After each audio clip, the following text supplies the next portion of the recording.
My name is Anya Nowak, and at 75, I still vividly recall the day that altered the course of our lives. I sat here today, in this old armchair facing the garden window, surrounded by photographs, chronicling a life brimming with highs and lows, sacrifices and joys. My hands, now wrinkled by time, hold an invitation that arrived over 3 decades ago, yet I keep it as though it came yesterday. An invitation that unveiled the climax of a secret I had kept for years. Sometimes I wonder if I did the right thing, if my choices were the best. But when I see my sons, now grown into respectable men with their own families, I know that although the path was arduous, every tear shed was worthwhile. It all began with Marek Kowalski. We were young, he was 22, and I was just 19 when we met at university. He studied business administration, and I studied art. 2 entirely different worlds that somehow met and complemented each other. Marek was ambitious, dreaming of building an empire, and I, naive and smitten, believed our love would be enough to overcome any obstacle. For 2 years, we lived an intense love, the kind we believe is eternal when we're young. But life had different surprises in store for us. Marek received an offer to work abroad, an opportunity he claimed he couldn't refuse. I remember his words as if he uttered them yesterday. "Anya, this is what I've always dreamed of. I'll come back for you when my career is established." A month after he left, I discovered I was pregnant. Not with 1 child, but with 3. Triplets. I tried to contact him in every possible way. Calls, letters, messages through mutual friends. But I never received a reply. As the months passed, I understood I would have to face my new reality alone. Or so I thought. My family, especially my mother, supported me through everything. "Anya, you are stronger than you think," she would repeat as she saw me crying at night. And she was right. I found strength where I thought none remained. I finished my studies with 3 babies in tow, got a job as an art teacher at a local school, and built a home full of love for my sons, Jakub, Philip, and Simon. Years flew by. My sons grew up without asking much about their father. I had told them he was a good man who had to go far away, without going into detail. I believed it was best to protect their hearts. Meanwhile, I followed Marek's career from a distance, through magazines and news. I watched him become the successful businessman he always dreamed of being. Every new achievement of his was like a dagger in my heart, not out of envy, but from the sadness of knowing he had chosen his ambition over us, even without knowing his children. And then, when my sons turned 18 and were about to start university, that invitation arrived. An elegant golden card with the name Marek Kowalski and his fiancée, Zofia Mazur, inviting me to their wedding. At first, I thought it was a cruel joke of fate, but I quickly understood that Marek likely wanted to show off his success, to show me what he had achieved without me. I remember sitting in this same chair, the invitation in my trembling hands, wondering what I should do. It was then I made the most difficult decision of my life. It was time for Marek to meet his sons, and more importantly, it was time for my sons to meet their father. That night, I gathered my 3 boys and told them the whole truth. Their faces, so alike and so much like their father's, showed a mixture of emotions: confusion, pain, curiosity. Jakub, always the most impulsive, wanted to confront him immediately. Philip, the analytical one, asked questions about every detail. And Simon, my sensitive Simon, simply hugged me and said, "Mom, you have been more than enough for us." His words gave me the courage I needed. I showed them old photographs of Marek and me, told them how we had met, what our love had been like. I explained that despite my attempts, I could never contact him to tell him about their existence. "What if he never received your messages, Mom?" Philip asked. It was a possibility I myself had considered many times over the years. "It's possible," I replied. "But now we have the opportunity to find out." We decided to attend the wedding, not for revenge or to create a scandal, but to give Marek the chance to meet his sons and my sons the chance to meet their father. The following week was spent on preparations. We bought suits for the boys, chose a suitable dress for myself. I wasn't trying to impress anyone, just wanted to look dignified. As I helped my sons get ready on the wedding day, I felt my heart pounding. How would Marek react upon seeing us? Would he deny the boys were his sons? Would he throw us out of the celebration? The ceremony venue was majestic, a luxury hotel in the city center. Upon entering, many eyes fell upon us. It was understandable. 3 identical young men, tall and handsome, accompanied by their mother. We sat in the back rows, waiting for the right moment. The ceremony began. Marek appeared, elegant in his black suit. He was more mature, with some gray hair at his temples, but still the attractive man I remembered. Beside him, a stern-looking woman I later learned was Elżbieta, his mentor and right hand. And then Victoria, the bride, entered, radiant in her white dress. As I watched Marek exchange vows with Zofia, I couldn't help but think of all the lives that had been affected by decisions made years ago. Of my sons, who grew up without a father. Of myself, who had to build a completely different life than the one I had dreamed of. And of Marek, who was about to discover he had 3 sons he never knew. At the end of the ceremony, during the reception, we found our moment. Marek was alone for an instant, and the 4 of us approached him. His face upon seeing me was one of absolute surprise, which quickly turned into a smirk of satisfaction. "Anya," he said in a controlled voice. "What a surprise to see you here after so many years." "Marek," I replied calmly, "there are some people I'd like to introduce you to." It was then that he truly looked at the 3 young men accompanying me. I saw him pale. I saw him recognize himself in the faces of my sons. Our sons. "I'd like to introduce you to Jakub, Philip, and Szymon," I said in a firm voice. "Your sons." The world seemed to stop at that instant. The guests around us continued with their conversations and laughter, but a bubble of silence and tension had formed between us. "It's impossible," Marek murmured, but his voice lacked conviction. He was looking at the boys with a mixture of astonishment and fear. "We're 18, Jakub said, stepping forward. "And all our lives we've wondered why our father never wanted to know us." Marek looked at all of us alternately, as if he were seeing ghosts.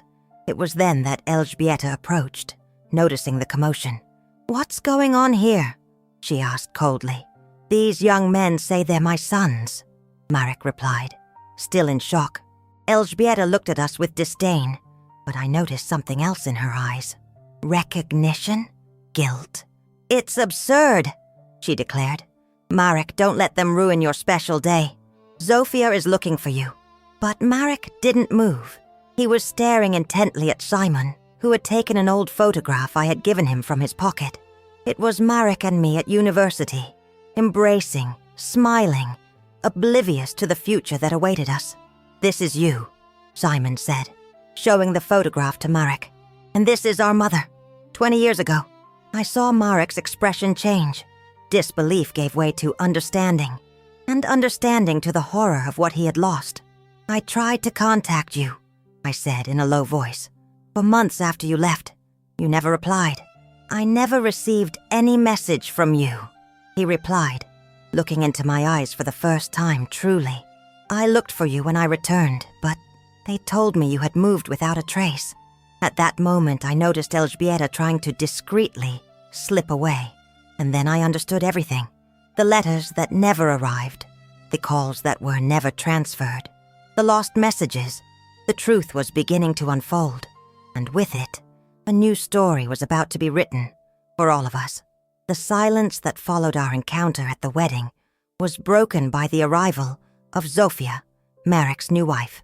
I remember her confused face upon seeing the scene, her new husband pale as a sheet, 3 identical young men looking at him intensely, and me, the unknown woman who had brought chaos to her perfect celebration.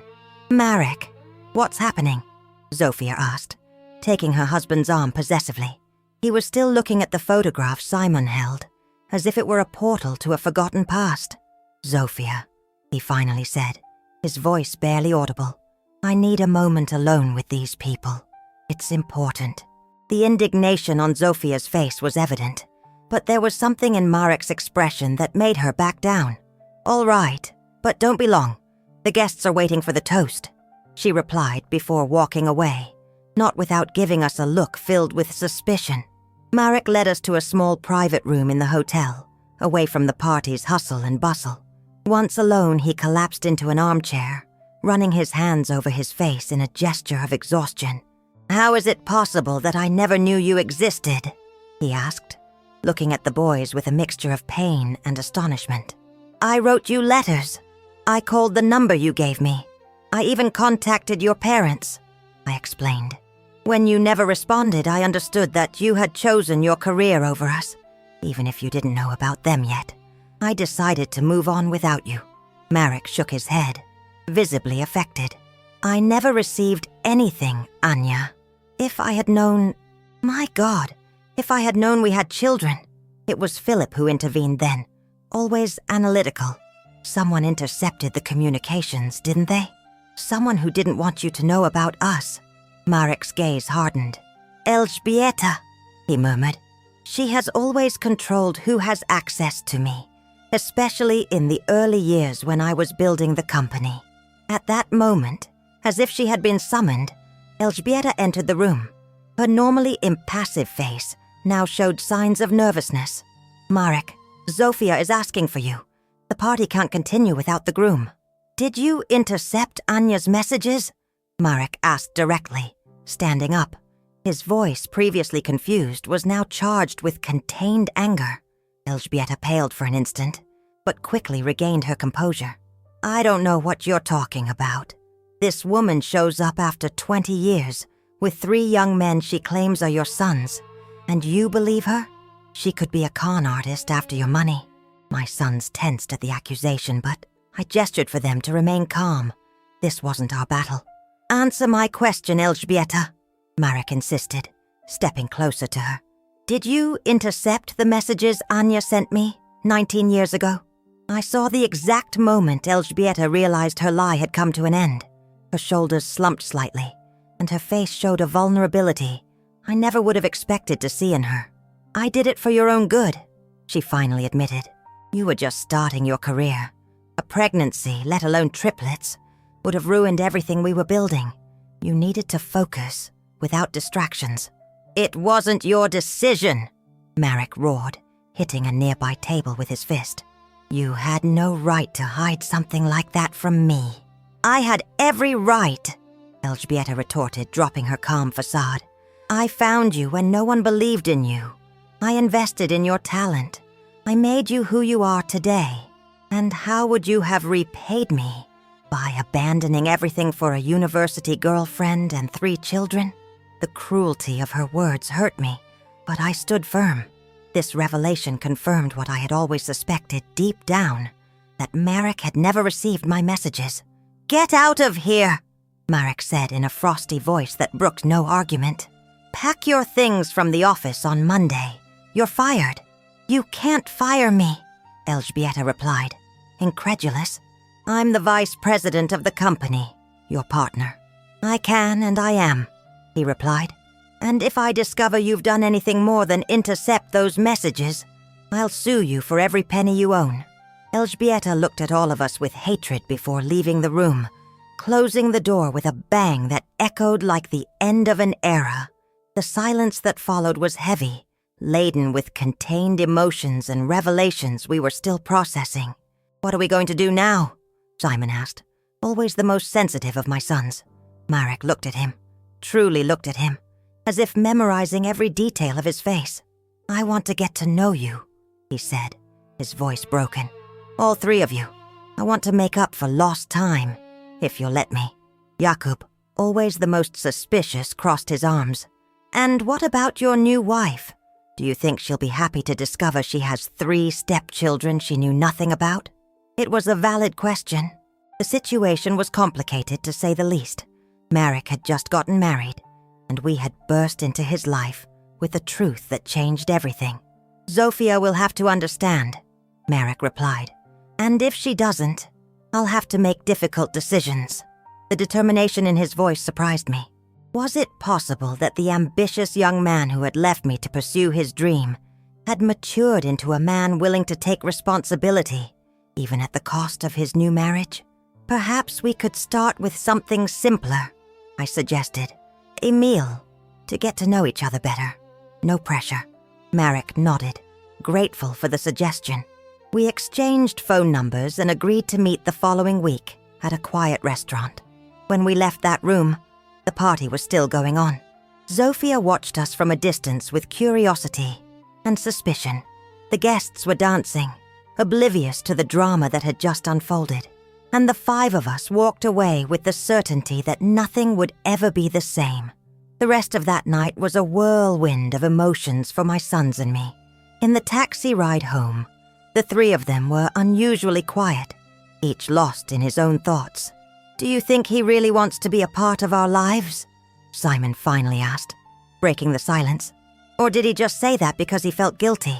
"I don't know, son," I replied honestly. "Only time will tell if his intentions are sincere." "We don't need him," Jakob said fiercely. "We've lived perfectly fine without him for 18 years. "But you've always wanted to know about him," Philip reminded him. "We all have. Now we have the chance." They were both right. We didn't need Marek. We had built a full life without him. But a father's absence had left a void in my sons that I, despite all my efforts, could never completely fill. The week that followed the wedding passed slowly. The boys were nervous, though they tried to hide it. I myself fluctuated between hope and fear. What if Marek didn't show up? What if it had all been a momentary reaction that he now, with a clear head, regretted? The agreed-upon day arrived. We dressed simply but carefully. We wanted to make a good impression, though none of us admitted it aloud. We arrived at the restaurant 10 minutes before the agreed time, and to our surprise, Marek was already there, waiting for us at a private table. He stood up when he saw us, a bouquet of flowers in his hands that he shyly handed to me. "Anya, boys, thank you for coming," he said with a nervous smile. "It means a lot to me." We sat down, and for a moment, no one knew what to say. The weight of 19 years of absence and secrets hung over us like a shroud. "I brought something," Marek finally said, taking a photo album from his briefcase. "I thought you might like to see some pictures of when I was young, so you could get to know a little more about me." That slight stumble, that moment of hesitation about what to call himself in relation to my sons, revealed how deeply this discovery had affected him. He didn't know if he was a father, a stranger, or something in between. The boys leaned over the album with curiosity. There were photos of Marek as a child, with his parents, already deceased, he informed us, at university, and some that I myself had taken when we were together. "You kept our photos?" I said, surprised. Part of me had assumed he would have erased all evidence of our relationship. "I could never get rid of them," he confessed. "Even when I thought you had forgotten me, that you had moved on without looking back, I couldn't erase those memories." "Why did you never look for me?" I asked the question that had been burning inside me for years. "I did," he replied, pain in his voice. "When I returned after 3 years abroad, I went to your old house.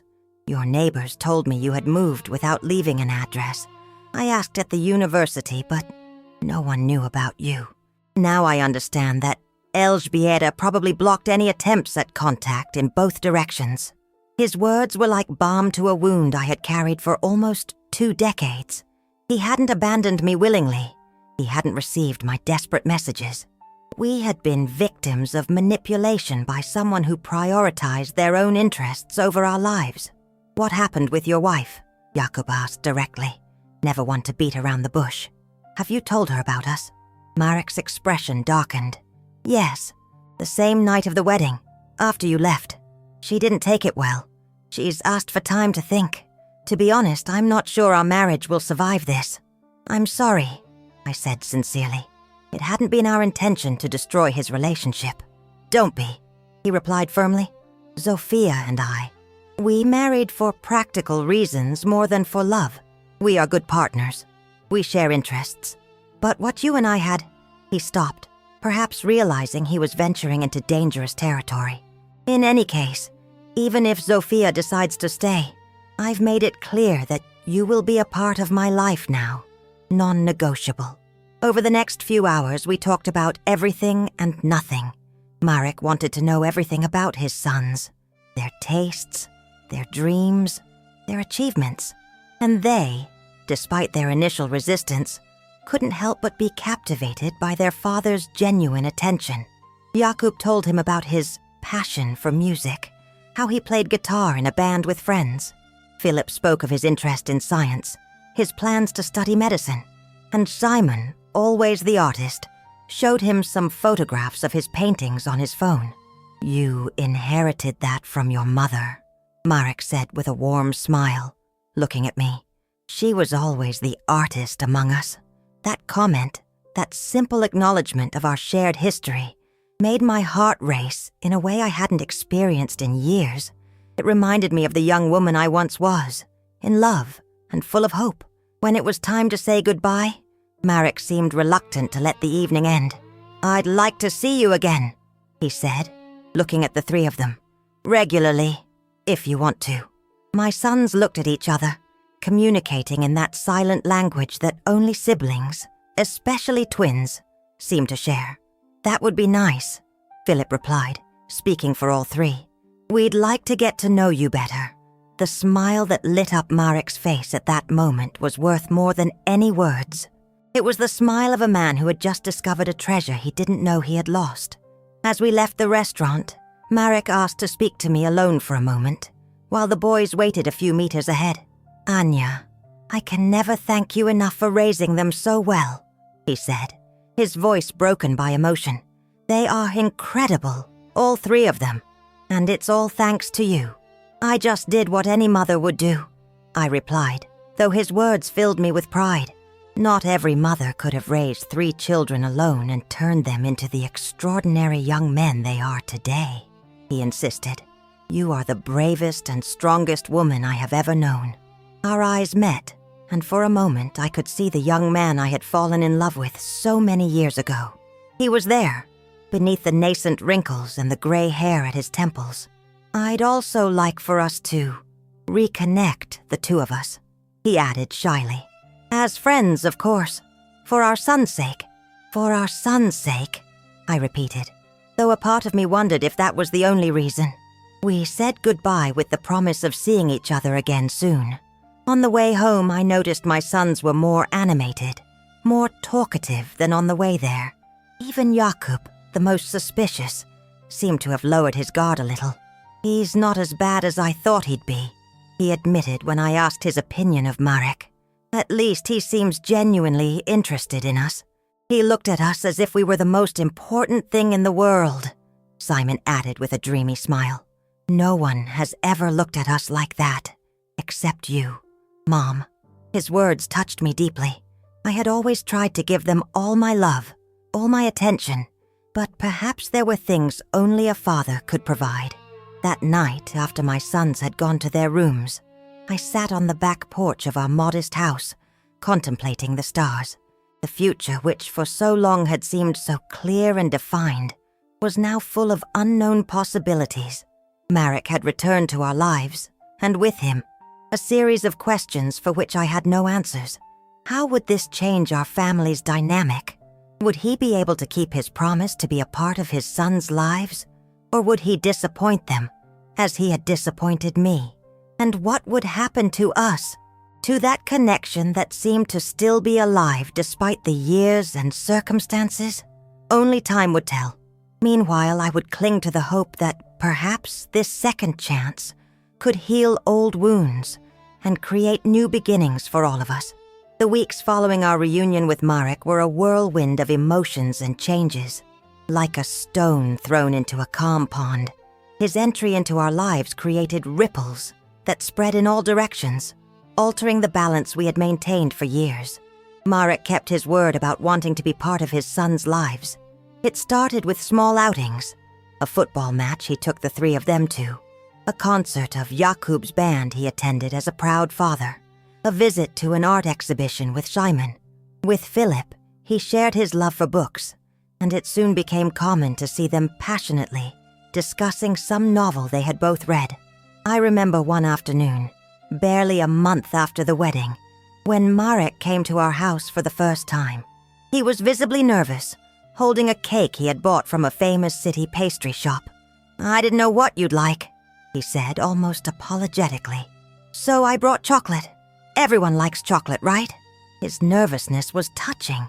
This man, accustomed to closing multi-million-dollar deals and running an international company, trembled at the prospect of impressing 3 18-year-olds. That afternoon was revealing in many ways. I watched as Marek made an effort to connect with each of the boys, how he listened attentively to their stories, how he tried to find common ground. He wasn't perfect, of course. Sometimes he said something out of place or asked a question that showed how long he had been absent from their lives. But he tried, with a sincerity that was impossible not to appreciate. "I never thought I would have this," he confessed to me when the boys left us alone for a moment. "A family, sons. I was always so focused on building my career, my company, that I never stopped to think about what I was sacrificing." His words resonated with me. I too had been so focused on raising my children, on surviving day to day, that I had barely had time to think about what might have been. "You didn't sacrifice anything," I replied softly. "Your sons were here, growing up, becoming men. I saw them take their first steps, say their first words. I saw how Jakub cried every time he had to get a haircut, how Philip took apart every toy to see how it worked, how Shimon drew on every surface he found. Those moments are priceless, Marek." I saw the pain in his eyes, the weight of what he had lost without even knowing it, and for the first time I felt compassion for him. He wasn't the villain I had imagined for years. He was a man who had been manipulated, just like me, by someone who believed she knew what was best for everyone. Marek's visits became more and more frequent. Twice a week turned into 3, and then almost daily. He would come after work, sometimes even without notice, just to spend some time with his sons, and with me. One evening, after the boys had gone to their rooms, we stayed alone in the kitchen sharing a cup of tea. The silence between us was comfortable, like that of 2 old friends who don't need words to understand each other. "Sophia has asked me for a divorce," he said suddenly, breaking the silence. His confession surprised me, although a part of me had been expecting this news. "I'm sorry," I said, and it was sincere. I never wanted to be the cause of his unhappiness. "Don't be," he replied with a small smile. Our marriage was doomed from the start. We married for the wrong reasons: convenience, public image, loneliness. There was never true love, not like what you and I had. His words made my heart race, but I forced myself to remain calm. Too many years had passed. Too many things had happened. We couldn't just pick up where we left off. "Marek, I don't think we should talk about this now," I said, getting up to wash my cup. I needed distance, space to think. He stood up too, coming closer to me. "Why not? Anya, I've thought about you all these years. Even when I thought you had forgotten me, I could never get you out of my heart. Because our sons have just met you," I replied, facing him. "They are building a relationship with you. The last thing they need is to see us complicate things with feelings that may or may not be real." "Are you saying you don't feel anything for me?" he asked, his voice a whisper. I couldn't lie to him. Not to him, not to myself. I'm saying that what I feel doesn't matter. What matters are our sons. Marek nodded slowly, respecting my position, although he clearly disagreed with it. "I understand. I'll wait, Anya, for as long as it takes." That night after he left, I stayed awake for hours, thinking about our conversation. Was it possible that, after all these years, after everything that had happened, there was still something between us? And if there was, what did that mean for our future? Meanwhile, the relationship between Marek and our sons continued to evolve, sometimes in unexpected ways. Jakub, who had initially been the most suspicious, was paradoxically the first to completely lower his defenses. Perhaps because they both shared that competitive spirit, that fierce determination. Or perhaps because Jakob, beneath his tough exterior, was the one who had most longed for a father figure. I remember one particular day, when Marek came to pick up the boys to take them to a football match. Jakob came out wearing the jersey of the rival team that Marek supported. It was a clear provocation, a small challenge. "Seriously, Jakob?" Marek asked, feigning indignation. "Wiswa? I'm going to have to rethink this fatherhood thing." We all froze for an instant. It was the first time Marek had explicitly referred to himself as their father. The first to laugh was Jakob, followed by his brothers. The tension dissipated, and in that moment I knew we had crossed an important threshold. However, not everything was so simple. As the boys began to accept Marek into their lives, I struggled with my own conflicting feelings. On one hand, I was happy to see my sons finally connect with their father. On the other, I feared what this would mean for our family dynamic. I had been their only constant for 18 years. Where did that leave me now? And then there was the question of my feelings for Marek. As much as I tried to deny it, every time I saw him interact with our sons, every time I saw him strive to be the father he never could be, something inside me stirred. The old feelings, which I thought I had buried long ago, were beginning to resurface. It was approximately 2 months after our reunion when the most critical moment arrived, the turning point that would change the course of our lives forever. Marek had invited the boys to dinner at his house, a mansion on the outskirts of the city that reflected his financial success. It was the first time they had visited him there, an important step in their relationship. The three of them were excited, each in his own way, Jakob feigning indifference, Philip asking questions about the house's architecture, Simon imagining aloud the views he could paint from there. I had not been invited, something I understood perfectly. This was between them, a time for father and sons without my presence as an intermediary. So I was surprised when, the morning of the dinner, I received a call from Marek. "Anya, I need to ask you a favor," he said, his voice tense. "Could you come too tonight? There's something important I want to discuss with all of you." His tone worried me. "Is everything all right, Marek?" I asked. "Yes, it's nothing bad," he quickly assured me. "It's just that I've made some important decisions, and I want you all to be there when I share them." That night, the four of us showed up at Marek's mansion. A butler greeted us at the door and led us through elegantly decorated hallways to an impressive dining room. Marek was waiting for us there, visibly nervous but with a warm smile. "Welcome to my home," he said, hugging each of the boys and kissing my cheek. "I hope you're hungry. I've asked them to prepare all my favorite dishes." Dinner passed in a surprisingly relaxed atmosphere. Marek was an attentive host, making sure we were all comfortable.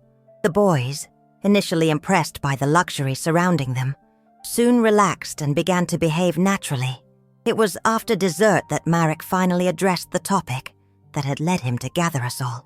"I've been thinking a lot in recent months," he began, his voice serious but warm, "about lost opportunities, about time I can't get back. And I've made some decisions I want to share with you." He looked at each of us before continuing, as if he wanted to ensure he had our full attention. "First, I've decided to restructure my company. I've been working too much, dedicating all my time to building an empire that has no meaning if I have no one to share it with. From now on, I will delegate more responsibilities and reduce my working hours so I can spend more time with you, if you'll allow me." The boys exchanged surprised glances. Even in the short time they had known their father, they had understood that his work was his life, his passion. "Second," Marek continued, "I've been thinking about university. I know the three of you have your own plans, your own aspirations, and I want you to know that I will support any decision you make. If you want to study art, music, medicine, whatever it is, I'm here to help you. Not as a way to buy your affection, but as a father who wants the best for his sons." I saw Simon's eyes light up at the prospect of being able to study art without financial worries. Philip nodded thoughtfully, probably already calculating how this would affect his plans for medical school. Jakub, always the proudest, frowned, but I could see he was touched by the offer. And third, Marek said, his voice now softer, I've updated my will. From now on, you three are my heirs. Everything I have built, everything I own, will be yours someday. This revelation left us all speechless. It wasn't just the material value of what he was offering, but what it symbolized. A permanent commitment, a public acknowledgement that they were his family, his legacy. I'm not doing this to impress you or to buy your affection, he quickly clarified, perhaps noticing our surprise.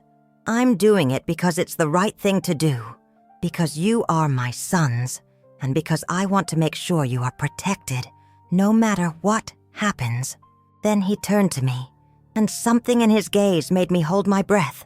Anya, I also want to thank you for raising our sons when I wasn't there, for doing the most difficult and important job without help. I can't give you back those years, but I want you to know that I have also set up a fund for you.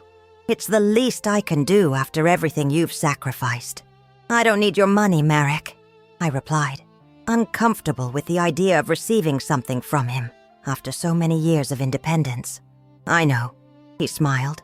You've never needed it. You are the strongest and most capable woman I know.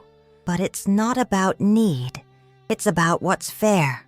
Please accept it, if not for yourself, then for everything you've done for our sons. There was a silence at the table as we all processed what had just happened. It was Jakub who finally broke it, with a direct question, as was his style. Why now? He asked, looking steadily at his father. Why these grand gestures after 19 years of absence? There was no accusation in his voice, just genuine curiosity. Marek didn't seem offended by the question. In fact, he seemed to have been expecting it. Because I've realized what truly matters, he replied with honesty. I've spent my entire adult life chasing success, building a company, accumulating wealth, and at the end of the day, I was alone. The money, the power, the recognition, none of that fills the void of not having a family, of not having love in your life.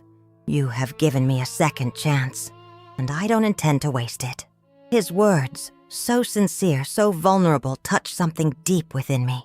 For years I had clung to resentment, to the idea that Marek had consciously abandoned us for his ambition. Now I saw before me a man who had paid a high price for decisions that weren't even entirely his own, and who was doing everything possible to repair the damage caused. Szymon, always the most empathetic of my sons, got up from his chair and, to everyone's surprise, hugged Marek. It was an awkward, inexperienced hug, the first real physical contact between them. Marek stood still for a moment, as if he didn't know how to react, before closing his arms around his son, with visible tears in his eyes. Philip joined the hug a moment later, and finally, after a moment of hesitation, so did Jakub. The four of them, father and sons, united for the first time. It was an image I will never forget, a moment of pure emotion that transcended words. I stayed in my seat, watching the scene with a mixture of joy and melancholy. I had dreamed of this moment for years, of my sons finally meeting their father. But now that it was happening, I felt strangely distant, as if I no longer had a role in this new family configuration. As if reading my thoughts, Marek extended his hand to me, inviting me to join them. I hesitated for an instant, still unsure of my place in this narrative unfolding before my eyes. But the encouraging smiles of my sons gave me the courage I needed. I got up and took Marek's hand, allowing him to draw me into the circle they had formed. Family, Marek simply said, his voice broken with emotion. My family. That night marked a before and after in our lives. For the first time since the boys were born, I felt that we were not alone, that there was someone else sharing the responsibility, the joys and the worries of parenthood. And for the first time in a long time, I allowed my heart to consider the possibility that perhaps, just perhaps, there could be a future for Marek and me. not as the young lovers we once were, but as two adults who had lived, suffered, and perhaps learned enough to value a second chance. The months that followed that dinner at Marek's house were a period of adjustments and discoveries for all of us. Like a family learning to walk again after a long illness, we took tentative steps towards a new normal, stumbling occasionally, but always moving forward. Marek kept all his promises. He restructured his company, delegating responsibilities he had previously considered non-transferable and drastically reducing his working hours. For a man who had defined his worth through his professional success for decades, it was a radical change, but he embraced it with a determination that impressed me. "I'm making up for lost time," he explained to me one afternoon as we watched the boys play football in the park. It was such an everyday, normal scene, and yet, for Marek, it represented everything he had missed. I know I can't get back 19 years, but every moment I spend with them now is a treasure. The boys were also changing. I saw how Marek's presence in their lives gave them a new confidence, a sense of identity they didn't have before. They were no longer just Carmen's sons, the art teacher who had raised them alone. Now they were also Marek Kowalski's sons, a man who, despite his mistakes, was doing everything he could to be the father he couldn't be before. Simon, always the most sensitive, was the first to fully open up to the new relationship. He began spending time in the studio Marek had specially built for him in his mansion, a bright space with garden views where he could paint for hours. One day he proudly showed me a portrait he had painted, Marek and me, young, based on one of the old photographs we had shared. It was his way of connecting with the past he never knew, of imagining what it would have been like if circumstances had been different. Philip, always the more analytical one, found an intellectual mentor in Marek. They spent long hours discussing books, politics, philosophy. Sometimes they disagreed, and those discussions could become heated, but they always ended with mutual respect, and often with new perspectives for both of them. I saw how Philip, who had always been sure of his opinions, learned to consider different viewpoints, to question his own certainties, and I saw how Marek, accustomed to being the unquestionable authority, learned to listen and value his son's ideas. Jakub, on the other hand, maintained a cautious distance for longer. His relationship with Marek advanced with steps forward and back. One day they could be laughing together, sharing jokes and anecdotes. The next, Jakub would put his defenses back up, as if afraid to trust too much. I understood his fear. Of the three, Jakub had always been the one who most resented the absence of a father, although he never admitted it openly.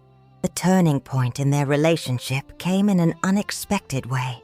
Jakub's band, in which he played guitar, had gotten a gig at a local bar, their first real opportunity to perform in front of an audience, beyond friends and family. We all attended to support him, his brothers, me, and Marek, who had cancelled an important business meeting to be there. The performance was a success. Jakub, normally so reserved, transformed when he played, showing a passion and talent that filled me with pride. At the end, as they received the audience's applause, I saw him searching among the crowd with his eyes. Our eyes met, and I smiled at him, but it wasn't me he was looking for. His gaze continued until he found Marek, who was applauding enthusiastically, an expression of clear pride on his face. Something changed in Jakub that night. His father's silent validation, the recognition of his talent, seemed to fill a void that not even I, with all my love, had been able to completely fill. After the concert, as we celebrated at a nearby restaurant, Jakub did something that surprised me. He sat next to Marek and, in a low voice, began to talk to him about his dreams, his fears, his plans for the future. It was the first time I had seen him open up like that with his father. Marek listened attentively, without interrupting, without judging, and when Jakub finished, he put a hand on his shoulder and said, "I'm proud of you, son. Not for your talent, though it's undeniable, but for your passion, your dedication." No matter what happens, count on me. I'm here to support you." I saw Jakub swallow, fighting back emotions.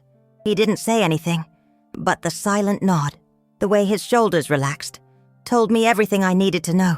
A barrier had fallen. A bridge had been built. As for me, my relationship with Marek evolved in complicated ways. On one hand, seeing him become the father our sons deserved filled me with deep joy. On the other, every gesture of kindness, every show of genuine interest towards me, rekindled feelings I had buried long ago. Marek and I began to spend time together, beyond our encounters related to the boys. Sometimes it was something as simple as coffee, after he picked up the boys for an activity, or a quiet dinner when they went out with friends. We talked about everything. Our lives during the years we were separated, our children, our dreams and disappointments. I discovered that, despite his outward success, Marek had lived a life marked by loneliness. Yes, there had been relationships, even 2 brief marriages before Zofia, but none had filled the emptiness he felt.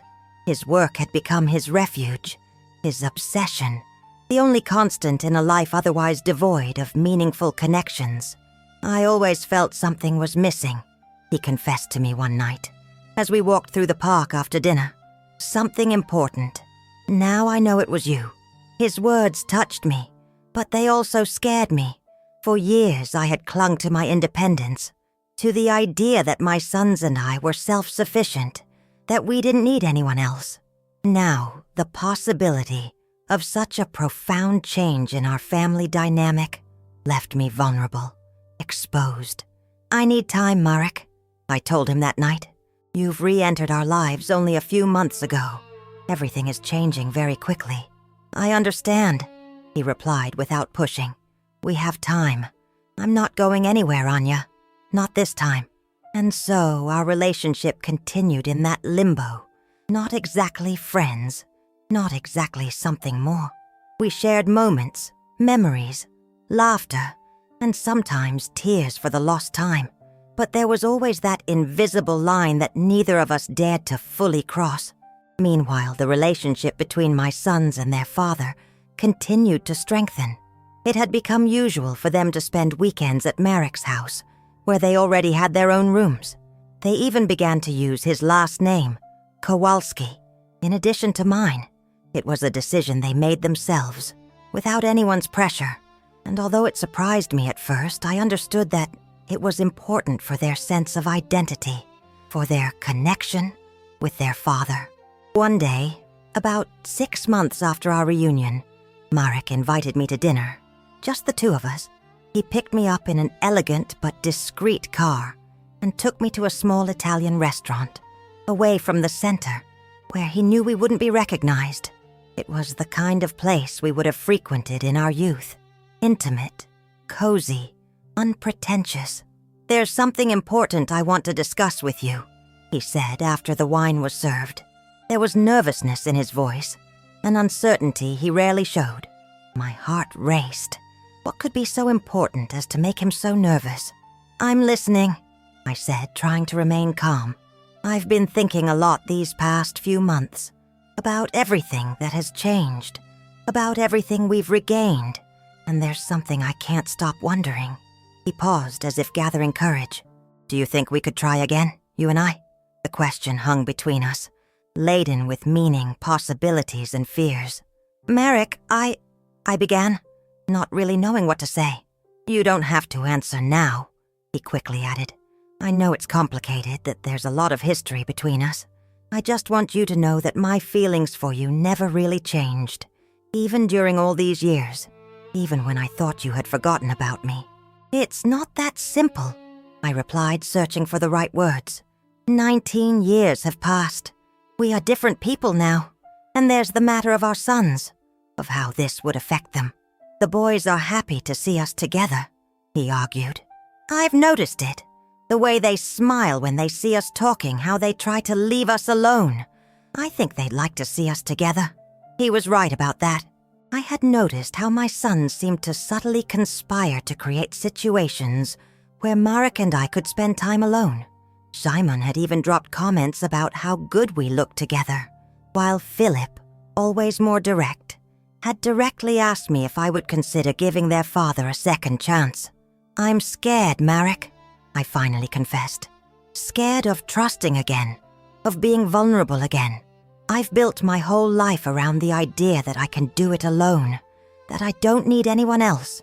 And now you don't have to do it alone anymore," he finished, taking my hand across the table.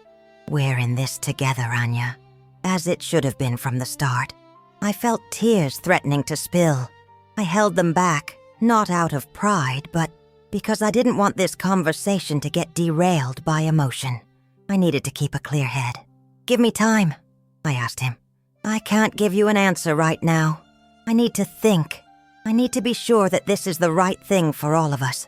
Marek nodded, respecting my request. "All the time you need. I won't pressure you, Anya.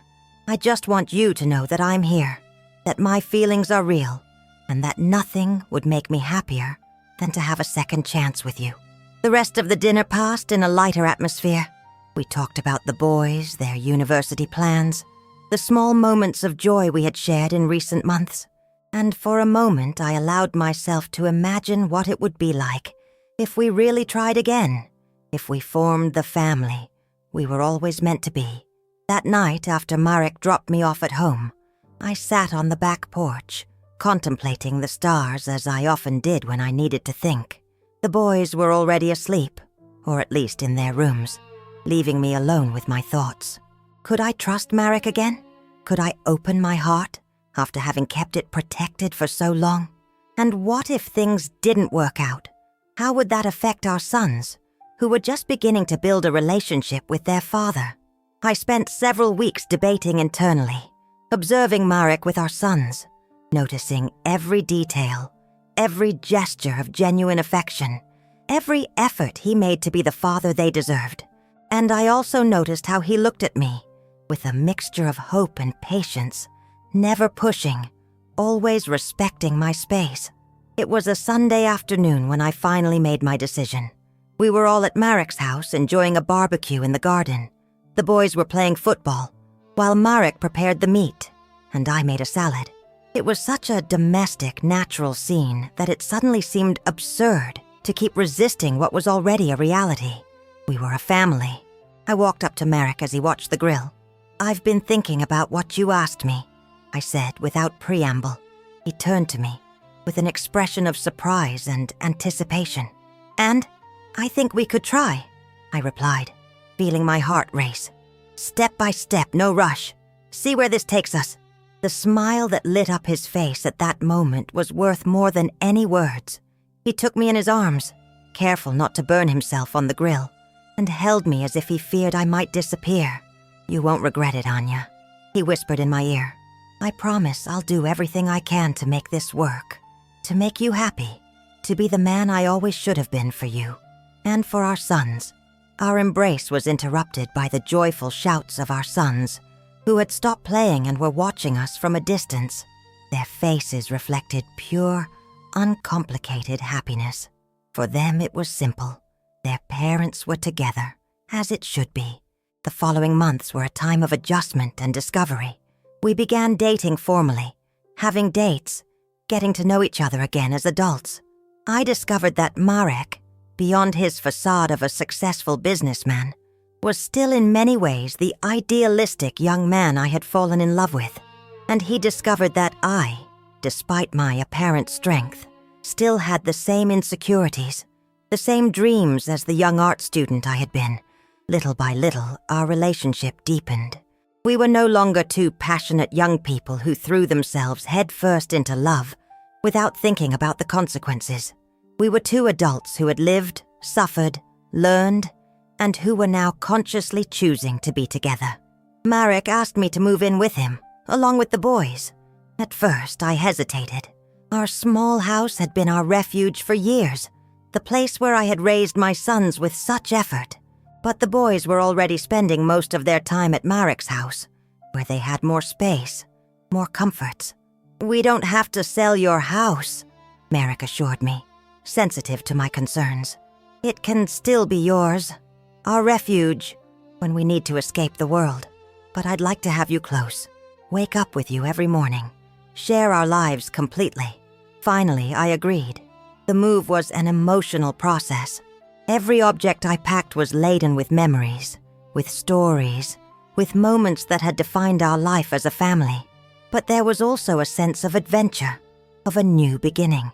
The day we officially moved into Marek's house, he had a surprise prepared for us. He took us to the backyard, where he had built a pergola from which hung our photos, from the old ones of our youth to the most recent ones with the boys. I wanted to create a space that honored our story, he explained, visibly moved. All the moments, the good and the difficult, that have brought us here. It was a gesture that deeply touched me, and that showed the boys how seriously Marek took this new stage of our lives. That night, after the boys had gone to their new rooms, Marek and I stayed alone on the terrace, enjoying the quiet of the night. "Are you happy?" he asked, with a note of uncertainty in his voice that melted my heart. "Yes," I replied honestly. "It's not the life I imagined, not the path I expected to take, but yes, I am happy." He looked at me with such intensity that I felt a shiver run down my spine. "I love you, Anya. I never stopped loving you, not even when I thought I had lost you forever." "I love you too, Marek," I replied, allowing the words I had held back for so long to finally flow. Despite everything, despite the time, I could never completely get you out of my heart. We kissed under the stars, sealing a silent promise never to separate again, to face together whatever challenges life threw our way. And so, almost 20 years after our separation, Marek and I finally formed the family we were always meant to be. It wasn't easy, of course. There were adjustments, arguments, moments of doubt, but there was also a lot of joy, a lot of love, a lot of shared laughter. More than 30 years have passed since the day I received the invitation to Marek's wedding, the event that changed the course of our lives forever. 30 years of joys, sorrows, moments shared as the family we finally became. My sons, those 3 18-year-olds who once gathered the courage to meet a father who didn't know of their existence, are now mature 50-year-olds with their own families, their own lives. And Marek and I, who were once young lovers separated by circumstances and manipulation, are now an elderly couple who have learned to value every moment together. Life wasn't always easy, of course. There were challenges, moments of uncertainty, even periods of crisis. And there was also Elżbieta, who reappeared in our lives years after that fateful encounter at Marek's wedding. I saw her one day by chance in a city center cafe. She had aged, of course, like all of us, but she still carried that air of dignity and authority that characterized her. Our eyes met, and after a moment of tension, I decided to approach her table. "Hello, Elżbieta," I greeted her, aware of the irony of the situation. This woman, who had altered the course of our lives with her actions, now seemed small, almost insignificant. She looked at me with a mixture of surprise and resignation. "Anya," she replied with a slight nod. "What a surprise to see you here." "May I sit down?" I asked, and at her affirmative gesture I took a seat across from her. There was an awkward silence before she spoke. "I've followed Marek's life from a distance," she admitted. "I've seen you at social events, in the news. He seems happy." "He is," I replied simply. There was no need to elaborate, to rub salt in the wound. "It was never my intention to hurt you," she finally said. "I truly believed I was doing what was best for Marek, for his career." I looked at her, searching her face for signs of deceit or manipulation. But all I saw was an elderly woman, tired, perhaps regretful. "I know," I replied after a moment. "And in a way, strangely enough, I thank you." Her surprise was evident. "You thank me?" "Yes," I confirmed. "If you hadn't intercepted those messages, if Marek had known about the children from the start, who knows what would have happened? Maybe he would have tried to do his duty, but resented the responsibility. Maybe we would have married too young, too immature, and ended up hating each other. Or maybe everything would have been perfect. We'll never know. But what I do know is that now, after everything we've been through, after all the trials we've overcome, our love is stronger, more mature, more conscious. Elżbieta looked at me with an unreadable expression. You are an extraordinary woman, Anya. Marek is lucky to have found you again. We said goodbye shortly after, not as friends, but with a mutual understanding, with the acceptance that the past was the past, and that we had all done the best we could with the cards we were dealt. When I told Marek about this encounter, he was silent for a long time. You know, for years I hated her for what she did, he finally confessed, for keeping me from you, from my sons, for all the firsts I missed. But now I just feel sorry for her, because while we found our way back to each other, she was left alone with her ambitions and her pride. His compassion, his ability to forgive reminded me once again why I loved him, why I had always loved him. Years have continued their relentless march. Marek and I have grown old together, watching our sons, our grandchildren, even now our great-grandchildren grow up. We have witnessed changes in the world that we couldn't even imagine when we were young. 5 years ago, Marek became seriously ill, a heart attack that gave us a terrible scare. For weeks, I watched him fight in the hospital, clinging to life with the same determination with which he had faced every challenge in his life. And when he finally came home, weak but alive, we made a mutual promise to make the most of every day, every moment we had left together.